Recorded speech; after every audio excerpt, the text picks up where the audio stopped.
ចង់ដឹងថាតើវិទ្យាស្ថានរបស់លោក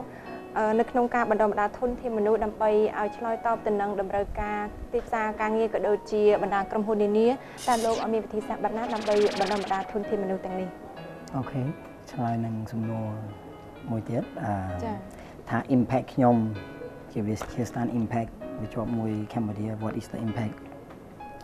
សម្រាប់បញ្យល់រឿង impact ហ្នឹងទីមួយអ្វីដែលខ្ញុំធ្វើរាល់ថ្ងៃខ្ញុំយកក្មេងមួយមកពីតាមជនបទហើយខ្ញុំ train ខ្ញុំ work hard ខ្ញុំបរៀនគ្នាឲ្យខ្លាចជាមនុស្សដែលមានតម្លៃមួយដែលតាំងពីគ្នានឹងអត់មានសង្ឃឹមអត់មានសង្ឃឹមក្នុងខ្លួនឯងតែអាចធ្វើនេះនោះបាន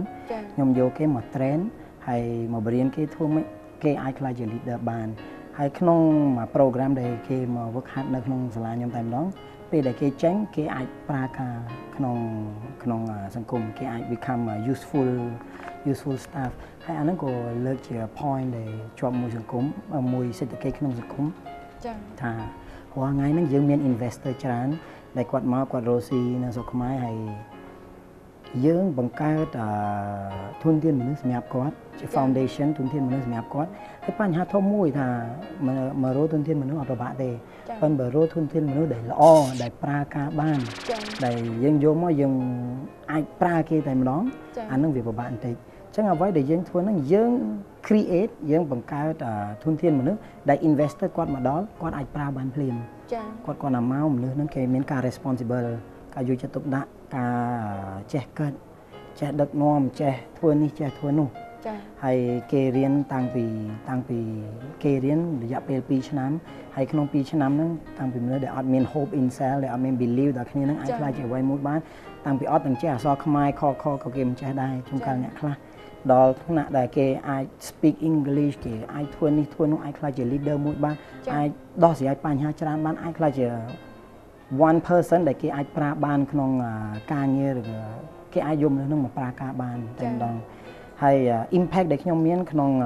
10ឆ្នាំដែលខ្ញុំបើកវិទ្យាស្ថានហ្នឹងហើយដែលខ្ញុំឲ្យក្រុមគ្រួសារខ្ញុំបើកវិទ្យាស្ថានហ្នឹងហើយមានជាង 59,000 កូនសិស្សដែល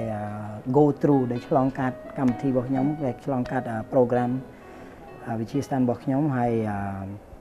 ក៏គ្នា point ដែលខ្ញុំចង់ចាប់អារម្មណ៍ដែលខ្ញុំសប្បាយចិត្តមែនតើជាមួយនឹងកូនសិស្សព្រោះធម្មតាយើងធ្វើអ្វីមួយយើងតែងតែចង់បានលទ្ធផលឬ satisfaction ហើយពេលគ្នាមករៀនខ្ញុំអត់បានលុយទេពីគ្នា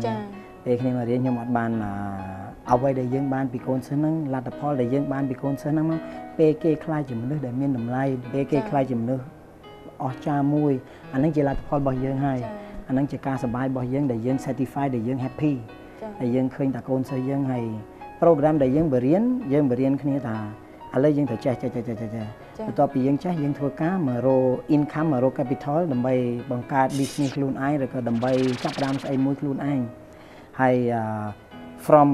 ចាប់ពីមនុស្សដែលគាត់អត់មានគាត់មិនដែលគិតថាខ្ញុំអាចធ្វើអីបានឥឡូវគាត់ខ្លាចជាមនុស្សមួយដែលគាត់មាន believe in self គាត់មាន confidence គាត់ទុកចិត្តលើខ្លួនឯងទី1ហើយទី2គាត់ចេះរកស៊ីខ្លួនឯងគាត់ចេះមានគំនិតថាខ្ញុំធ្វើនេះវាល្អខ្ញុំធ្វើនោះវាល្អក៏គាត់អាចខ្លាចជា one human being ដែលបង្កើតការល្អសម្រាប់សង្គមសម្រាប់សេដ្ឋកិច្ចសម្រាប់គាត់សម្រាប់ក្រុមគ្រួសារគាត់សម្រាប់សង្គមដែលរស់ជុំវិញគាត់ហើយ in a bigger picture សម្រាប់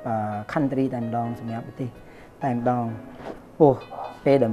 ប្រទេសយើងមានមនុស្សល្អច្រើនយើងមានបញ្ហាសង្គមតិចចា៎ពេលដែលយើងមានមនុស្សដែលគាត់មានការអប់រំច្រើនយើងក៏មាន problem ក្នុងសង្គមវាតិចទៅហើយមានតែការអប់រំទេដែលខ្ញុំជឿថាការអប់រំដែលអាចធ្វើឲ្យសេដ្ឋកិច្ចហើយអាចធ្វើឲ្យការសង្គមជាតិការយល់របស់មនុស្សវារីកចម្រើនព្រោះបើយើងអត់មានការអប់រំយើងអត់ចេះរកស៊ីបើយើងអត់ចេះរកស៊ីយើងក៏មិនដឹងត្រូវ participate ក្នុងសេដ្ឋកិច្ចយ៉ាងម៉េចយ៉ាងម៉ាអញ្ចឹងយើងត្រូវមានរឿងហ្នឹងទាំងអស់ហើយក៏ដូចខ្ញុំបញ្យល់ថា program ខ្ញុំបរៀន6 smart skills ជាហៅ soul smart អង្គការខ្ញុំឈ្មោះ soul អញ្ចឹងខ្ញុំបរៀន6 smart skills ហើយជា soul smart វាមាន book smart street smart life smart self smart spiritual smart ហើយនិង scientific smart លើកខ្ញុំជប់បញ្យល់តិចឬbook smart ហ្នឹងជាអ្វីដែលយើងរៀនពីសភៅអ្វីដែលយើងចាំអ្វីដែលយើងយល់ពីការមេរៀនដែលគ្រូគេបរៀនទី2ជា street smart អ្វីដែលយើងរៀនហើយអ្វីដែលយើងយល់តាំងពី our intelligence តាមទេពកោសលហ្នឹងហើយទេពកោសលរបស់យើង intelligence របស់យើងហើយបើយើងជួបបញ្ហាហ្នឹងយើងត្រូវដោះស្រាយបញ្ហាហ្នឹងមិនបើយើងជួបកលៈទេសៈហ្នឹងយើងអញ្ចឹងយើងដោះស្រាយមិនយ៉ាងម៉េចហើយទី3ជា self smart ការ believe in self ទុកចិត្តលើខ្លួនឯង confident dynamism វិធីយើងនិយាយវិធីយើងដោះស្រាយបញ្ហាយើងធ្វើមិនអាហ្នឹងជា top performance របស់យើងទី4 life smart អ្វីដែលយើងយល់ពីបញ្ហាពិភពលោកតាំងពីបញ្ហាសង្គមមានបញ្ហាដែរអូខេយើងរាល់ថ្ងៃយើងកើតមកយើងកូនក្មេងយើងខ្លាចជាយុវវ័យយើងខ្លាចជា adult ចាស់ទុំយើងក៏អញ្ចឹងយើងត្រូវ understand ក្នុងជីវិតមួយពេលយើងឃើញបញ្ហាមួយបញ្ហាហ្នឹងមិនមែនតែបញ្ហាអញ្ចឹងទេ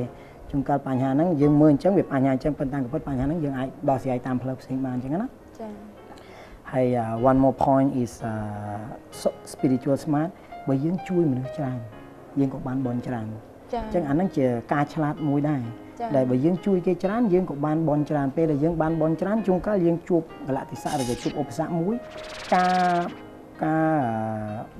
បនដែលយើងធ្លាប់ធ្វើហ្នឹងលទ្ធផលដែលចេញមកពេលយើងមានបញ្ហាធំមួយបញ្ហាហ្នឹងយើងនឹងអាចដោះស្រាយបានតាមផ្លូវស្រួល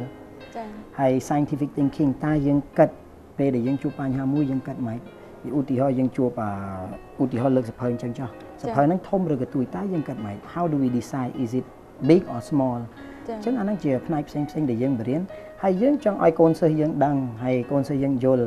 ថាក្នុងជីវិតយើងមិនអាចរស់តែប៉ុណ្្នឹងបានទេយើងត្រូវរីកចម្រើនពេលដែលយើងត្រូវការរីកចម្រើនយើងត្រូវការអប់រំហើយត្រូវការទុកចិត្តលើខ្លួនឯងហើយក៏យើងត្រូវការមានចរិតលក្ខណៈអាកប្បកិរិយានឹងសំខាន់បំផុតចា៎ដែលវាជា main point សម្រាប់យើង improve in our life ដែលយើង use កម្មវិធីនឹងសម្រាប់ improve and become better ចា៎ហើយកម្មវិធីរបស់យើងនៅពេលនេះក៏បានជាមកដល់ទីបញ្ចប់ហើយនាងខ្ញុំក៏សូមថ្លែងអំណរគុណចំពោះលោកយ៉ាងជ្រាលជ្រៅចំពោះលោកដែលបានបង្ហាញនៅទស្សនៈផ្សេងៗដែលតាក់ទងទៅនឹងវិទ្យាស្ថានរបស់លោកតតែម្ដងគឺវិទ្យាស្ថានសូលដែលជាវិទ្យាស្ថានមួយដែលជួយបណ្ដុះបណ្ដាលធនធានមនុស្សឲ្យបង្កើតនៅផ្នែកកំណត់ផ្ទាល់ខ្លួននិងដើម្បីឲ្យខ្លួនខ្លាចទៅជាអ្នកដឹកនាំម្នាក់ក៏ដូចជាធនធាន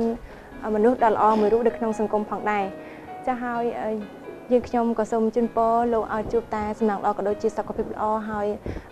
ចូលរួមនៅក្នុងបម្រើសង្គមជាតិហើយក៏ជួយអភិវឌ្ឍនៅធនធានមនុស្សនៅក្នុងប្រទេសកម្ពុជាជាបន្តទៀតផងដែរចា៎សូមអរគុណច្រើនចា៎ប្រិយមិត្តទស្សនិកជនជាទីមេត្រីកម្មវិធីសេដ្ឋកិច្ចនិងអ្នកជំនួយរបស់បណ្ដាញទូរទស្សន៍បាយ័នព័ត៌មាននៅក្នុងសប្តាហ៍នេះបានឈានមកដល់ទីបញ្ចប់ចា៎ហើយនៅក្នុងសប្តាហ៍ក្រោយកម្មវិធីរបស់យើងនឹងសូមសន្យាថានឹងលើកយកនៅប្រធានបទផ្លែកៗដែលទាក់ទងទៅនឹងបញ្ហាសេដ្ឋកិច្ចក៏ដូចជាមុខជំនួញដើម្បីជាអត្ថប្រយោជន៍មួយសម្រាប់លោកអ្នកដែលចង់បង្កើតនៅមុខជំនួញមួយចា៎ហើយសម្រាប់ពេលនេះនាងខ្ញុំរួមនឹងក្រុមការងារសូមគោរពលា